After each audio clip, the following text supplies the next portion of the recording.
hope I am visible. No? Yesterday, the last week I was just off your screen. So neither was I able to see you people, neither you were able to see me. Okay, fine. Thank you. So today we'll be very short today. I think we had 3 long sessions, isn't it? One on RCC, one on the operative concepts on RCC, and one on Q junction obstruction. There was 3 very conceptual and very deep. We went very deep in a very short span of time. And I'm very obliged that many of you have interacted with me on mail, sent me correct answers. It was very nice of you. So I congratulate all of you who have given the correct answers, or more of that, who have interacted, because it all starts with a small step. Very happy that many of you are interacting on mail. Thank you very much. Today because we will take today's class as very easygoing, right? Very easygoing. And if you want to interact, you want to interrupt me at any point of time, you can do so. And today will be a spot case. Now, urethral stricture, as a surgical resident, you may get as a X-ray specimen. X-ray. I mean, that's the normal ascending ureterogram or the micturating cyst ureterogram, what we termed. The terminology was that previously. Now the terminology have all changed. We'll come to this. So that's one thing, and you may have a case, or very rarely an operative card. Very rarely. So basically, you can have a short case, and you can have this X-ray plates. X-ray plates will be 2. One will be an ascending ureterogram, the other will be a micturating cyst ureterogram. Right. So I will talk about retrograde ureterography. So I was actually making this slide while I was just started screen sharing. So we'll come to what we'll be discussing today. So the framework of today's class will be, I'm telling you, the framework of today's class will be that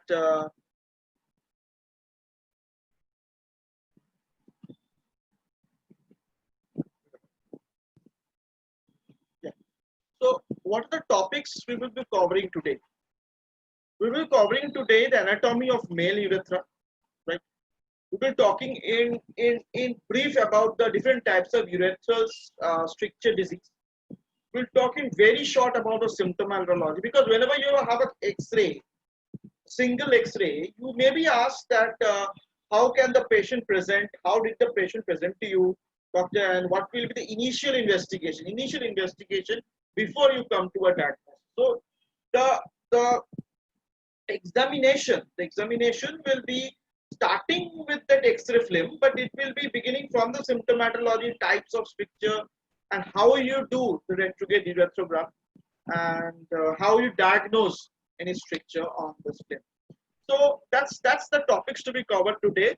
So the structure is that I will be showing this X-ray plate. Suppose this is the X-ray plate which has been given to you in examination as a spot case. So if you like, you can always raise your hands and become a volunteer, or I can always give a monologue. And whenever I'm giving a monologue, you can always interrupt me, and if you have any queries, we will discuss. After I have described this X-ray film, I will go to my whiteboard and give you some concepts. So in the meantime, if you have any questions, we'll take the questions. So let it be a very basic class today. So go easy. I'm not going deep today. And if you have any questions, you interrupt me.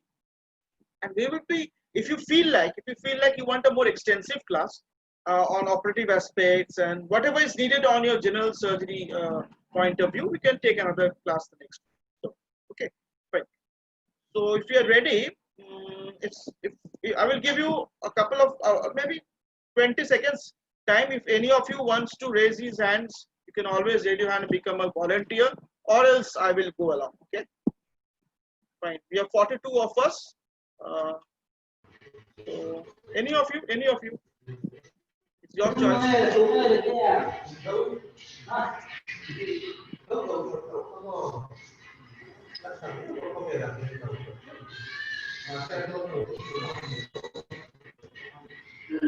In the meantime, I just check out whether I can start my whiteboard as a, I can use my whiteboard also.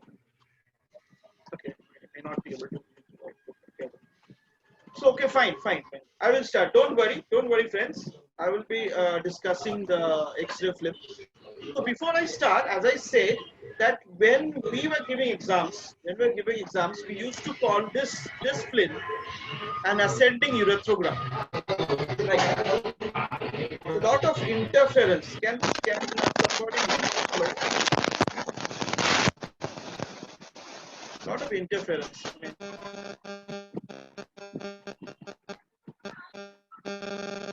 So if you are not interacting, you can mute yourself because a lot of interference. Yeah, thank you.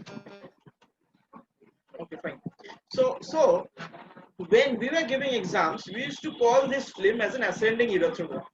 Okay, but nowadays the terminology has changed. Right, the US terminology says it is a retrograde ureterography. So it's a RUG. Right. So this film is actually lot of interference.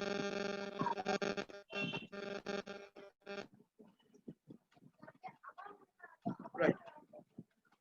I hope everybody is audible. No? I mean, I'm audible to everybody, no? Because there is a lot of interference. I'm feeling very confused. Let's see the chat section.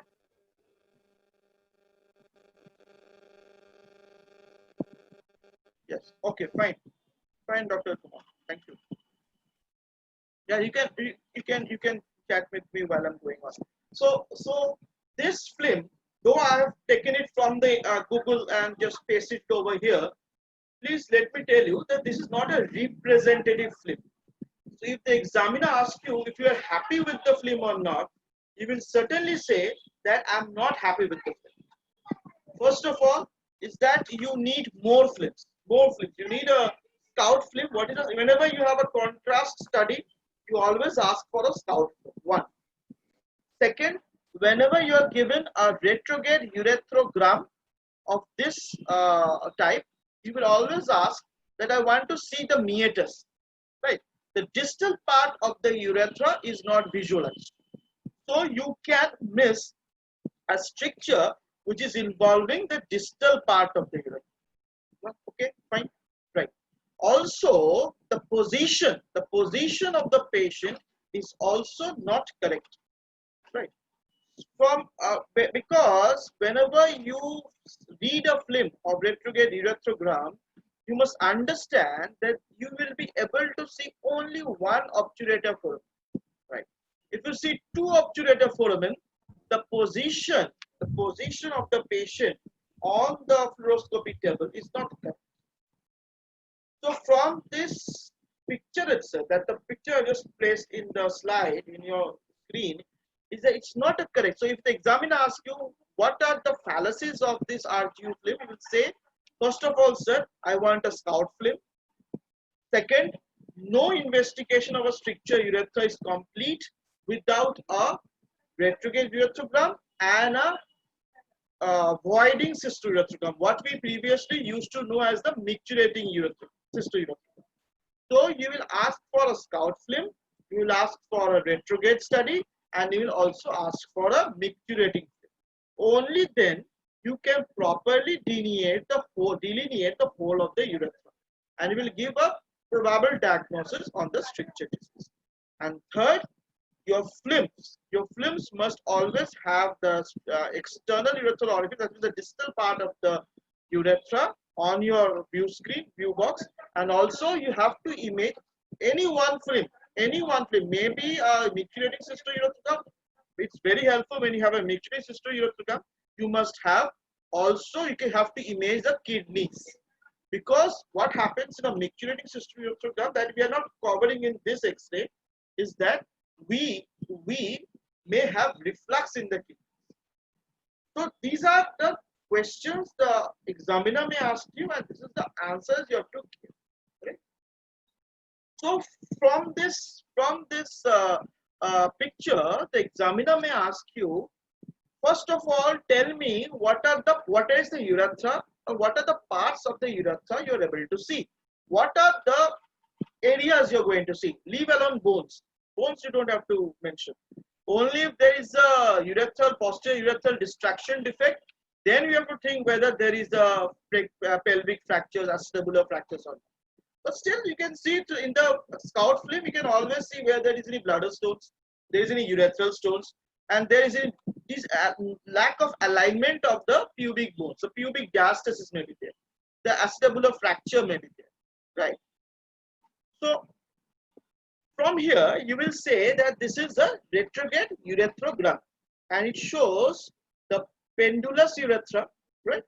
And this is the bulbar urethra, and there is a stricture in the bulbar urethra. But that's a stricture because there's a cutoff.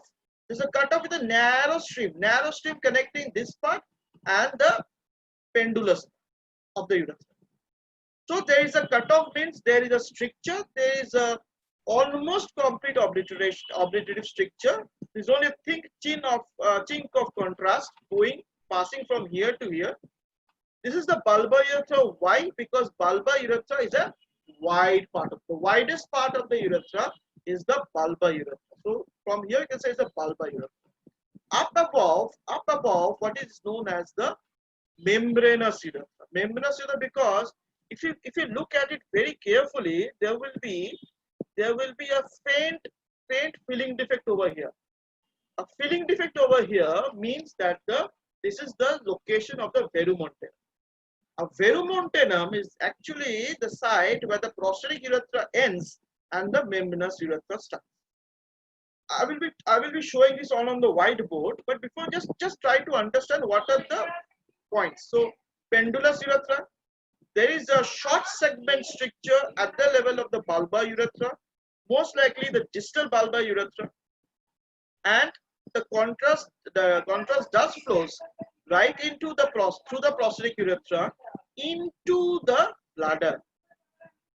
Up to this you can stop. Only when if the examiner asks you what are these, then you will say that these are intravascations of the contrast into what is known as the bulbourethral gland. Right. Now, how do we give the contrast? I will come to the whiteboard. What really happens is we take a 60, they are said textbook is 60 ml syringe. 60 ml syringe is 50 ml is given in calibration. There is an extra 10 ml for the for you to push in the piston. So if you have a 60 ml syringe and you put a adapter, okay, a penile adapter, so you can jolly well just give some amount of lignocaine jelly and push this push in the syringe into the meatus, right? Now remember, the urethral meatus is the narrowest part of the urethra. Okay, so what happens is that the connector you have, you can also use the lignocaine jelly nozzle. It can also be used. It can also be fitted like that. Or you can use a feeding tube.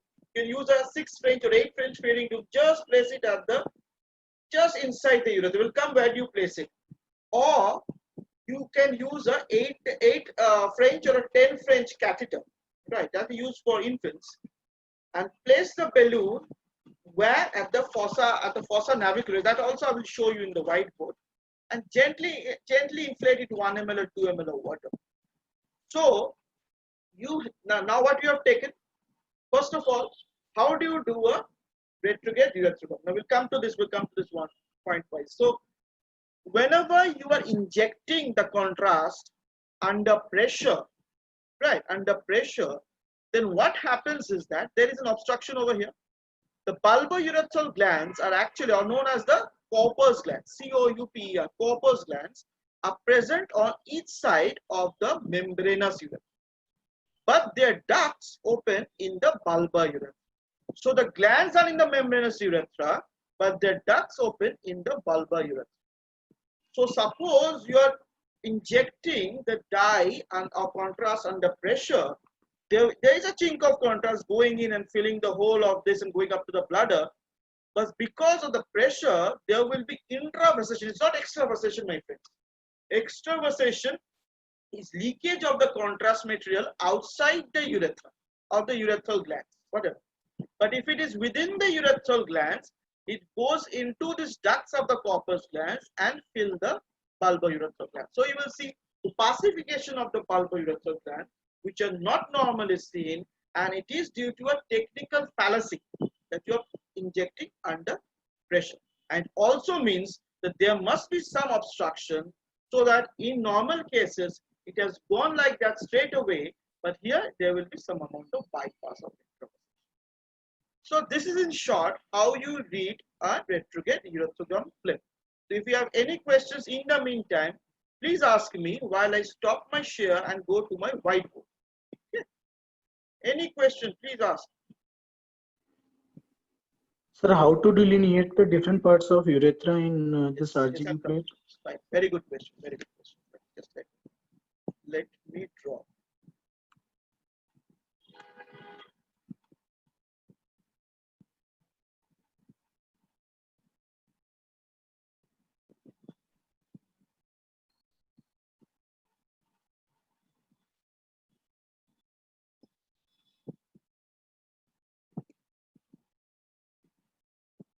So if you see from this diagram, this is the external urethral meatus, right? Now, if you see a cut section, of the urethra, or if you see a cut section of the penis, you will see there are two cylinders, the corpora cavernosum, right? The spongy bodies, I mean the corporal bodies require for erection. And you have corpus spongiosum. Okay. This is the corpus spongiosum. Okay.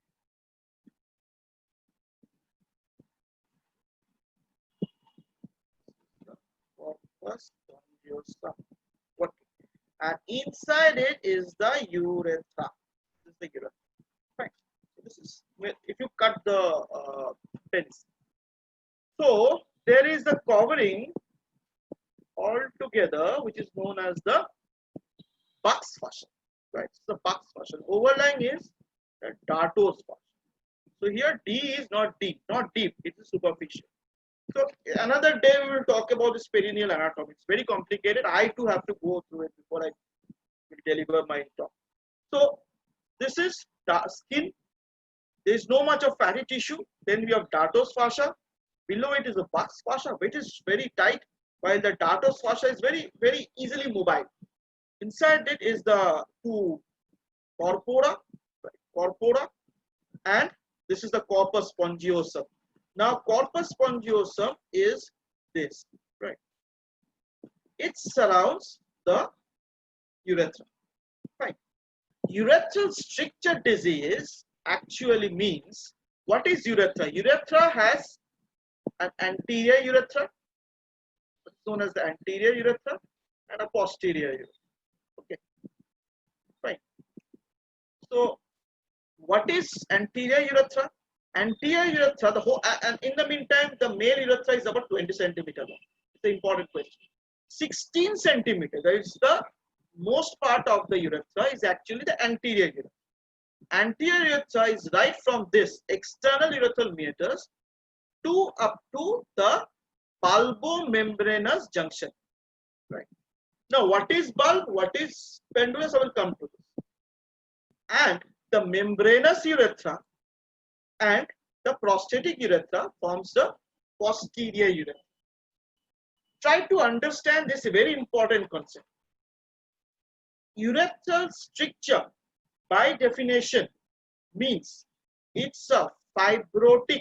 It's basically it's a complete obliteration or circumferential obliteration of the urethral lumen due to fibrotic process involving the corpus spongiosum. So there is some entity which is known as spongiofibrosis. When the corpus spongiosum gets fibrosed, then it causes an obliteration of the urethral lumen, which is termed as a stricture urethra. So by definition, you can understand stricture in urethra means involvement of the whole of the anterior urethra. So anterior urethra disease is a stricture urethra. Then what happens about the posterior urethra? Now it has been said that there are two concepts. One is a stricture and the other is a stenosis. So if there is an obliteration of the lumen at the end of a tubular structure, it is known as stenosis, right? So previously we had a posterior urethral stricture. Now the concept is gone. What is known today is the posterior urethral stenosis. Because there can be two things. If it is a stricture, it becomes a posterior urethral stenosis, and if it is a injury, if suppose the bladder and the prostate are basically torn apart because of an fracture which is impinging, say a pubic bone is over here and impinges above the urethra and it's cut off, right? It's cut off, as happens in a road traffic accident, right? Then it becomes a posterior urethral distraction defect. It's not totally a stricture. When the urethra and the bladder are distracted, there's a space in between. There is a dead space in between. That's a totally different issue. Nothing to do with urethral stricture. So urethral stricture disease, my friends, I'm dealing with the fibrotic process of the corpus spongiosum as we have described, which is enveloping this urethra. So am I clear up to this point? So this is a very conceptual part. Okay, if you go through this concept very quickly, then you will be able to grasp what is in the stricture disease. Okay, fine. So as you said, what are the different parts of the urethra as seen on the retrograde ureterography or ureterogram plate? Now, what did I say? I said that if the ends of the tubes are obliterated, they are known as the stenosis. So we don't have any stricture of the external urethral meatus. We call it a stenosis of the external urethra, right? The external urethral stenosis. Now, if you can correlate this with your female urethra, very common is postmenopausal woman is the stricture, the external urethral stricture. Nowadays we are not even using the term external urethral orifice. We're calling it an external meatus, right? In females, the external meatus, they get stenosis. We don't call it a stricture of the female urethra. We call it stenosis of the external meatus of the female, right? Also, similarly, the other end of the tube is what is known as the bladder neck. This is the bladder neck, right? So we can have a stenosis of the bladder neck after suppose some endoscopic operation like a TURP, which is done for prostate resection, or some major surgery done for resection of the prostate gland for malignancy of the prostate known as the radical prostatectomy. In those cases, you can have a stricture. It's not actually a stricture, but a stenosis because it is involving the end of the pipe, the urethra, end of the urethra. So up to here, what we understand is we have something called the anterior urethra, consists of the whole of the pendulum or the penile urethra. What is the penile urethra? It starts at the external urethral orifice or the external meatus and goes up to the junction between the penis and the scrotum. That's the penoscrotal junction.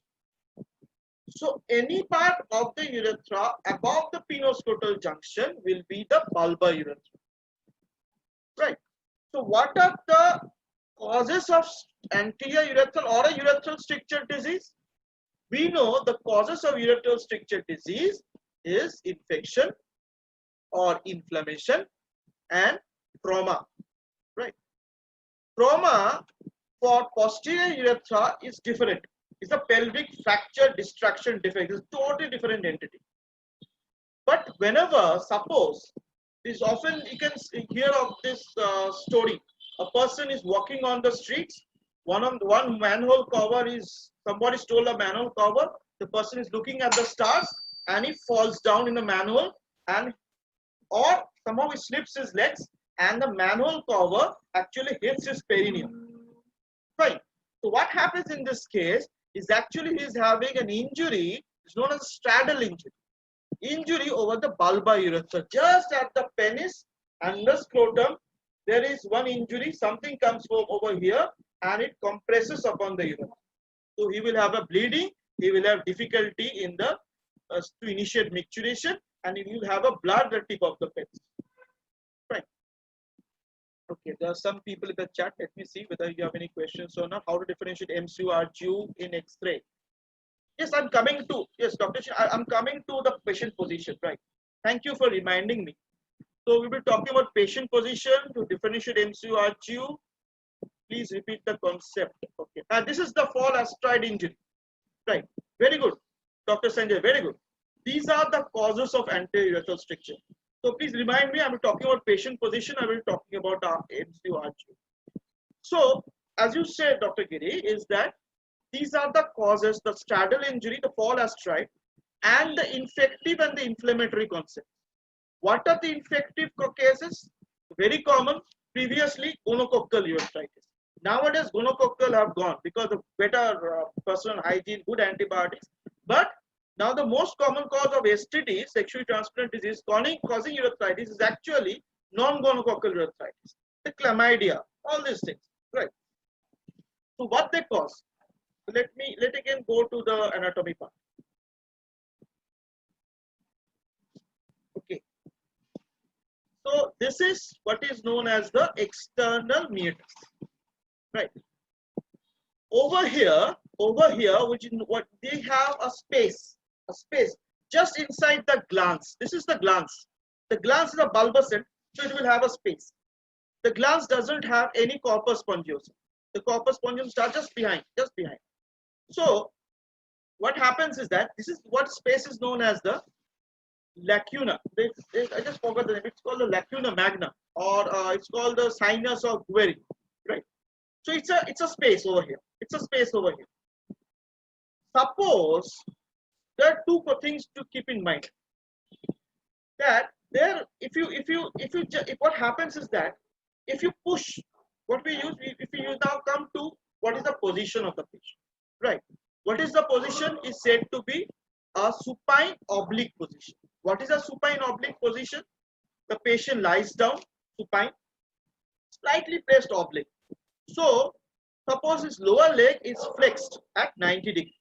Right? This is lower leg, and his upper leg is draped over the lower leg. Fine. This is his penis. So this is the position. Most important thing. So what happens? This is the 90 degrees. This is the knee joint of the lower leg. So the lower leg is flexed at 90 degrees. The other leg is placed over it, and the penis in between is stretched by the technician. How he stretches it, we have talked about it. He can put in a feeding tube. He can put in a 8-French Foley catheter, and he can also put in a 50cc syringe with an adapter inside his meatus, put a gauge piece, and just stretch. If you don't stretch, what happens on stretching? Now come to this, because I'm talking all together, because all these things are interrelated. What happens if you give the penis a stretch, a gentle stretch? You don't have to go on stretching his penis. A gentle stretch. What happens is it actually stretches the corporal bodies. Stretch the penis, it actually stretches the corporal bodies. Together with the corporal bodies, you're also stretching the corpus spongiosum. So when you stretch the corpora cavernosum and the spongiosum, what happens is that the urethra gets a normal caliber, the anterior urethra gets its normal caliber of 16 centimeters. So you will be very easily able to see any stricture or any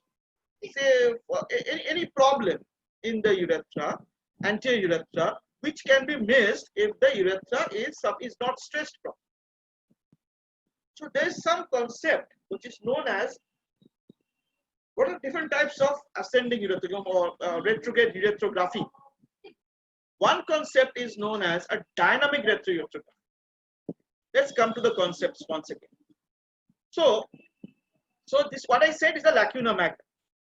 There will be some glands on the anterior urethra with a ducts opening up into the anterior urethra. These are known as a Litter's gland. Litter's gland secretes some amount of urethral fluid. Right. Suppose you are put in a catheter for prolonged periods and the patient didn't have any good catheter care. What really happens is that there will be blockage of these ducts and this glands of litter will get inflamed, right? And they will get blocked. So this forms small micro abscesses and causes inflammation. This is how previous history of catheterization 5 years back will lead to a urethral stricture. Very common today because you will often find a patient who doesn't have any etiology, but when you ask, did you have any operation done in the past? Yes, I had a hernia surgery done about 10 years ago. Were you catheterized? Yes, I was catheterized at that time because I was unable to pass my urine. Did you have any problem during catheter? Yes, I had some pain. They did not give much amount of jelly and they pushed in the catheter. And he kept it for some long time. So these were the causes. They had some micro abscesses in the glands of the litters and these causes inflammatory changes causing a anterior urethral stricture. Okay, friends. Second is suppose I am doing the retrograde ureterography. I am seeing a very small external urethral meatus. Right, the narrowest part of the urethra is the external meatus. I have used a vein flow cannula because I cannot see anything. I cannot put in a nozzle. I cannot put in a feeding tube catheter. I somehow place this angiocatheter, whatever, vein flow catheter right above here. What will happen is that because there are multiple recesses over here, it's called a sinus of Guerin. And it goes right into the sinus of Guerin without going inside the urethra. This happens to me also. I tell you what, when I started doing a uretral endoscopy, the first case I did, uretral endoscopes are very fine caliber instruments and they have to be passed inside the urethra. If it is falsely, you go right up the roof, what happens? You hit upon this Guerin sinus, the lacuna magna roof, and you can go directly into the corporal body, the corpora cavernosa.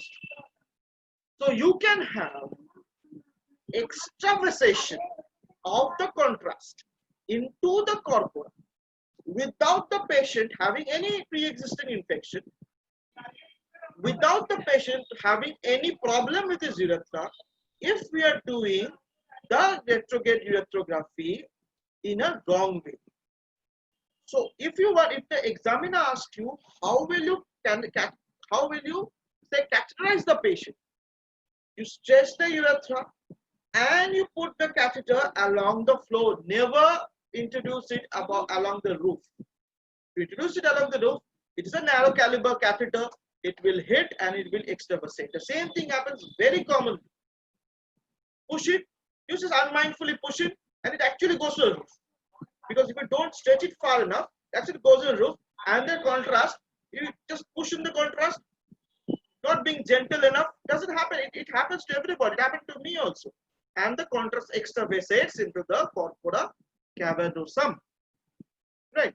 So this is a very important cause of infection post-procedure. So friends, before you do a retrograde ureterogram, because I'm covering all concepts together, so try to write down the notes, later you form your own protocol. You always have a urine culture. 1. You always have a urine culture pre-procedure. 2. Always have a written consent from the patient that he can, but whatever, you have a pre-procedural consent where you have to mention that there is a high chance, high probability that the patient can have urinary tract infection following the procedure, have bleeding. Often there is a fact that elderly patients are on antiplatelets. There is no justification of stopping antiplatelets prior to ascending or retrograde styles. In these cases, if there is a stricture, and if the same thing happens, you pressurize the contrast, there can be bleeding also. You have to mention everything prior when you do the procedure. So these are the pre-procedural things. You have to also to go for antiseptic cleaning. It can be done simply by normal saline.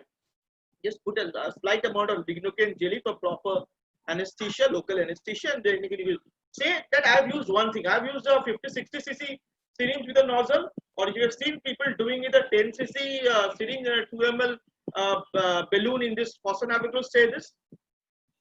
Stick to only one procedure you have seen. Fine. So what I said is that whenever you are pushing in the contrast, what happens passes to the pendulous urethra. It passes the bulbar urethra, the more distensible part of the urethra, the widely distensible part of the urethra. Then what is known as there is a sphincter active urethra. Now the friends, man, a gentleman has two urethral sphincters.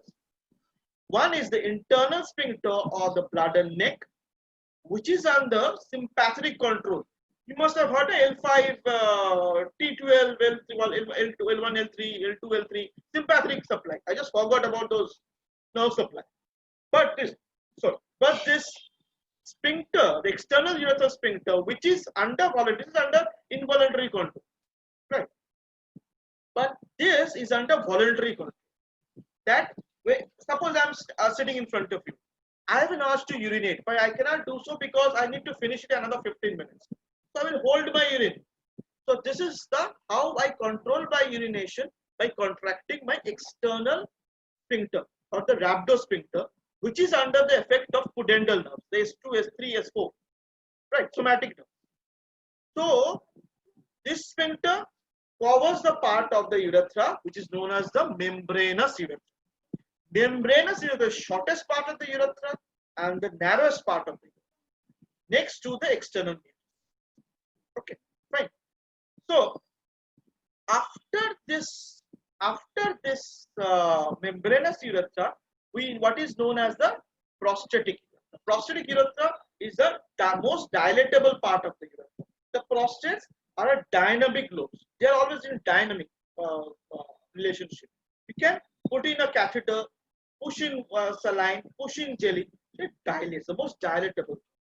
Whenever you are doing a TURP, you're introducing a instrument and you're actually cutting out the internal sphincter. So after TURP, a patient's internal sphincter is away.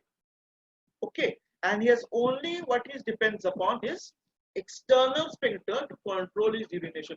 That's why in the initial part, because they are using an instrument or there is some amount of external energy, suppose you are using laser, initial part of the external urethral sphincter may be a bit lax after surgery. So initial part, the patient may leak some amount of urine. Very common after surgery. Because his internal sphincter is gone, there is no internal sphincter, and what he has is an external sphincter. Okay, fine. So now friends, we'll come to what are the different parts of the urethra we see on a retrograde film. Right. So suppose this is the pendular part of it. That is the anterior urethra, most of the part within the penis, right up to from the external urethral meatus up to the penoscrotal junction. Right. This is the pendulous part. Next, we have the bulbar part. That is, it starts just beyond the that is just beyond this penobulbar penoscrotal junction for about 4 centimeter, for 3 centimeter. It's approximate. Then what happens that you will see that there is something like this, a coning. Then you have a trickle of contrast. After that, you will find a trickle of contrast is going on either side, and here you will see a filling defect, and then it goes to the bladder.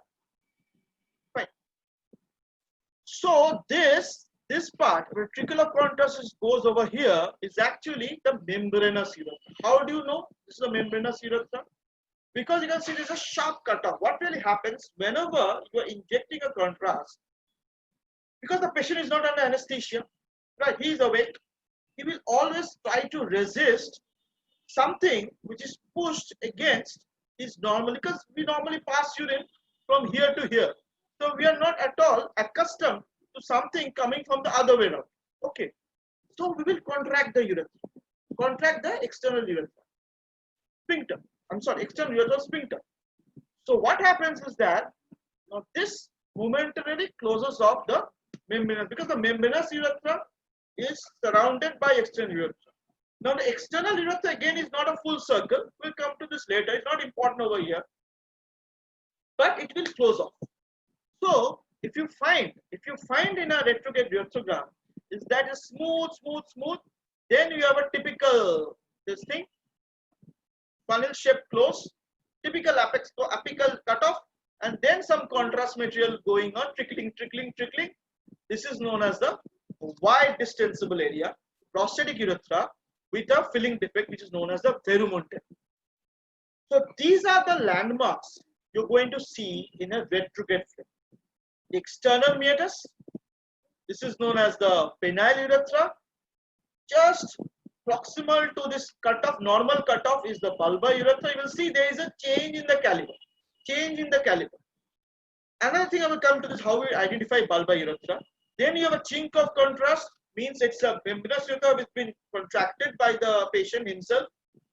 Only if you ask the patient, what if there's something called the autoureterography. You can have the examiner may ask, it was done previously in the past.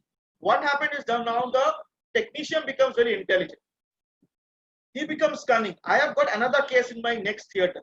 So what it does, it puts in the catheter, inflates 2 ml of water, 1 ml of water in the fossa navicularis, asks the patient to hold it for himself, stretch it, and inject by himself. This is known as the auto RUG. Okay. Now the patient is now able to understand this in his mind. He is able to understand he's pushing something. So if he doesn't allow the fluid to come inside, he will have pain. In this case, he will relax the sphincter. Right? He will relax the sphincter. This is known as what is known as the autoradiography or the auto-retrograde ureterography. Something is known as a dynamic retroureterography. Dynamic retroureterography is not it is all static films. The technician stands, he is on a lead apron, the patient is supine, the X-ray tube is there, he goes on taking films and he then takes out the cassette and puts it in the computer printer. But what happens in a dynamic retroureterogram, the urologist stands, lead jacket on, has a C-arm, pushes in the dye, asks the patient, wait, try to pass urine by yourself, don't hold. While I push in the fluid, you also try to pass urine by yourself. So whenever the patient tries to urinate, while I am pushing the contrast, the sphincter gets relaxed. So this is how you can outline the membranous urethra very well on a retrograde ureterogram film. Now what happens in a posterior urethra? So this will be again a large topic. Posterior urethra visualization and contrast studies. But just to be, because we are talking of the basics today, just try to understand that there will be something called the verumontanum. The verumontanum is a ridge or a mountain, the posterior wall of the prosthetic part of the urethra. Okay, because of some embryological changes, difference between the embryological origin of the different types of urethra, what happens is that there are a lot of ducts opening, the ejaculatory ducts, the prosthetic utricle, a lot of ducts opening into the verumontanum, right? So what really happens, because the urethra is also the passage of semen, right? It's a dual passage. The urine passes, semen passes. So whenever the semen passes, it comes out through this ejaculatory duct. What happens is there's an involuntary closure of the internal sphincter. So the patient cannot urinate while he's passing and ejaculate. Okay, fine. Maze ka baat hai. But this is how the physiology works. So suppose you see a filling defect in a wide area, it is known as the prosthetic urethra. You have a very narrow chink of area, is a membranous urethra. You have a wide area and something, suppose I will show you another thing. Okay, right.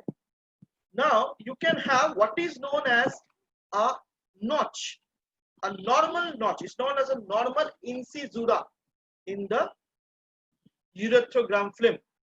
So a normal film can be like this. This is a bulbar urethra, normal coning pattern. It's not a stricture. You because you will be having a thin rim of contrast beyond it. It's the bulbar urethra, bulbar cone, because of the sphincter contraction. So you have to overcome this by asking the patient to void while you do a dynamic study, or what you do is that, or there is something called a incisura. There's a small notch. You will see in many films, if you stretch the urethra, take a good quality film. The examiner may ask you, what is the significance of this notch? Now let me come to you. What is the significance of this notch? Okay, so be on the chat. I will be taking your questions because we are going very slowly, but it's a very important concept. Okay, right. So what?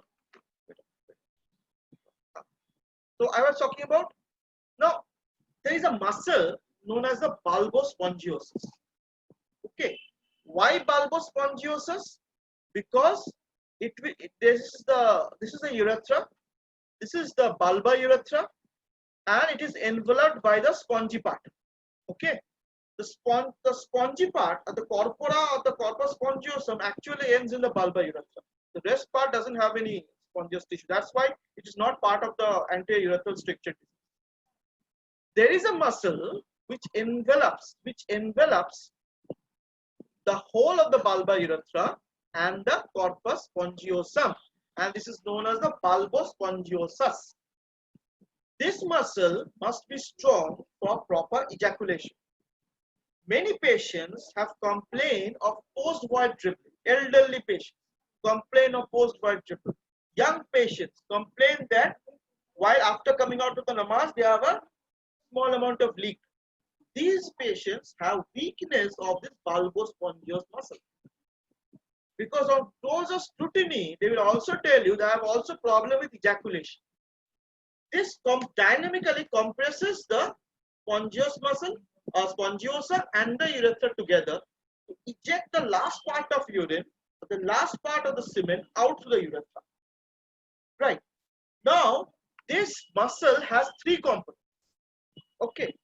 The one component is a circumferential covering of the proximal bulb, the upper bulb. The second part is a longitudinal covering of the middle bulb. And the third, over the distal bulb, it acts as a hammock. Don't need to go into details. The cause of the notch is only when you stretch the pelvis. What happens? There's a longitudinal muscle and a circular muscle. So there is a discoordination between these two muscles.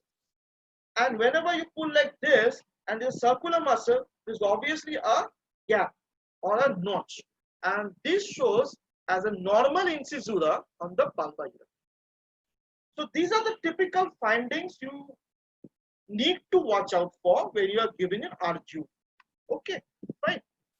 About the MCU, we will talk about the MCU in the next class. The MCU will be a big chapter like this because it's all conceptual. You can understand that. A single RGU film. I just started a single RGU film, but did you even imagine that there will so concepts behind this RGU film? Lot of concepts. If you get these concepts right, then it will be very easy for you to read this film. Okay, fine. Okay, fine. Let me see the chat section. Then it will be Hydrogenic. Dr. Sheena says hydrogenic. Yes. Okay, fine. Most common cause of hydrogenic is actually catheterization. Catheterization, as I said, causing a inflammation, blockage of the this Litter's gland, microabscesses, stricture. What is navicular fossa? Okay, fine. I talked about it. Navicular fossa. Actually, I missed the terminology. It was not coming in my mind. This is the navicular fossa, right? This is the navicular fossa, which is inside the glandular part of the urethra, and it contains the lacuna magna. The navicular fossa is a large area, contains a lacuna magna, it's a space. Roof of it lies the sinus of Bulgarian. So navicular fossa is the source of the starting of the most common cause of anterior urethral stricture today, which is known as the lichen sclerosis, Balanitis, xerotic obliteration, where the external urethral mucus appears whitish, the glans appears whitish. If he has a foreskin, the foreskin also becomes fibrotic. We erroneously used to do circumcision, thinking it that the patient's obstructive symptom is due to circumcision, due to a tight prepuce. Then after that, he came back again with a white glands and he has a LSPX. The most common cause of anterior stricture disease today in today's population, right? So can you repeat the positioning again? I asked you same thing. Very good. The position you have to be thorough about it, right? Position is I am the technician standing beside the patient. My patient is in front of me on the X-ray table, right? He is supine oblique. Supine oblique is first supine, then he's putting his head to the other side. So what really happens is his waist, his pelvis a bit tilted to my side, so that his left leg, now his left leg will be flexed at 90 degrees, his right leg will be straight, and I will be standing over here, and the penis is draped over his right thigh, and I will put my whatever contrast into the penis while holding the penis the gentle stretch. This is a typical position of doing an ascending study in a stricture. Okay. So fine. Can you please show me more RGBs? Yes, I will tell you in the next class. Next class, when I talk more about the mixing cystourethra, when we discuss about the different case scenario, I will talk about this. Promise. I will talk about. I will show you more pictures, the different types of pictures. What are the fallacies? Because when you don't pull the penis, as I've said it again and again, when you don't pull the penis will be something like this. Normal male penis is always in a flaccid state. So you can have overlapping. You may find that there may be a stricture. Okay, but these are all fallacies. Okay, fine. So any other question? Did I miss any other question? You can always unmute yourself and ask me, or else we will be wrapping up today a bit early. Okay, fine. I think I have got all your questions. The concept. This is the concept. Okay. So if you have any other queries, you can always you can mail me, or you can ask me in the next class. We will be talking about urethral stricture. So urethral stricture, my dear friends, had been an enigma when I was doing my surgical residence. Nobody taught me what is urethral stricture. I only knew urethra is 20 centimeters, it has stricture disease. Nobody told me what are the different concepts, does it cause stricture, what is the posterior urethra, how will it arch you. Now that I have described you the different concepts, just go through it. Go into if you don't have good proper, I think it's there in Schwartz and there will be Shabiston. If you still don't have, you can go to the net and also search for the anterior stricture disease. You have an idea. So when you have this normal idea, we can come to the next class, talk about MCU, talk about different symptomatology, talk about a case scenario, and what are the different surgery in very brief. You don't have to go into details in a surgical examination, but these plates are given. Even if you do an MRCS exam, these plates are very common in MRCS exam, tell you what. So, in order to prevent post-phallic capsular infection, which leads to stricture in later years. Well, yes, this is Dr. Raja Malika. Excellent. I want to congratulate you. It's a very important concept which actually came out of my mind. I should have told you, because it's not given in your textbooks. But if you say this in your examination, you will get extra brownie points. Nowadays, what we do, we often have patients who does not just presents with these problems, and he doesn't have a culture report. And often it happens he's having suffering from problems. We need to do a quick study and then take him to the operation theater. In those cases, what we do, we actually mix a part of the contrast, which normally takes sodium ditriazolate. Okay, I talked about it in the last class. We have a LOCM and HOCM, high osmolar contrast media and low osmolar contrast media. Low osmolar contrast media are always safe, but they give a fainter opacification and they are very costly. So over here, you need about 50 cc of the contrast medium. So if the patient is not infected, you can jolly well go with sodium ditriazolate with the high osmolar. Only if you're thinking that you may have a complete obliterative stricture and he can have some extra vessation, then only you can do IOX. So when you take a part of the contrast, you normally use 50 cc contrast, 50 ml syringe. You don't need to push everything inside. Be gentle. Take some amount of saline, take some amount of contrast, and take 1 ampoule of gentamicin. Right? Check his creatinine also prior to giving gentamicin. So all other complications of gentamicin, think about it, then give. If you give an antibiotic with the contrast, this has been found in studies that there's lesser chance of post-procedure sepsis in susceptible patients. So very good, very good. You can always give this, and also give a short dose of antibiotic uptake. But this is totally expert opinion based. This is not given in literature. This is not given in textbook. That you can see, I have seen my department doing this. I also do this. Which antibiotics? Well, antibiotics must always be culture specific. Okay, so don't take my words by heart. You always, in examination point of view, always have done a culture first, and then according to the culture specific, I given antibiotics. Okay, don't say, because we do many things which we do by practice, but which may not be accepted by the examiner. Okay, so antibiotics always by culture protocols. Okay, don't give random antibiotics. Fine. Okay. So any other question? Fine. Thank you. Any other question? If you don't have any question, I think we will wrap up today. I hope I was able to give you some amount of concepts. So go through this. You can always mail me. You're free to mail me, and I'm very happy that I'm inundated by emails from your side. The last week, many of you has interacted with me. Thank you very much. One question, sir. I have one fine. question. Please. Sir, in my institute, before giving Foley's catheterization, what our unit follows, sir, we used to give one shot of amikacin along with other antibiotics. Means, is it how rational to give amikacin? No, this is something. See. The thing is, always say what your institution follows. Okay, this is what I've seen my institution protocol. Whenever you ask a question and you feel jittery, you don't have the evidence based for your answer. Always say, suppose you make a awful sort of mistake is something else.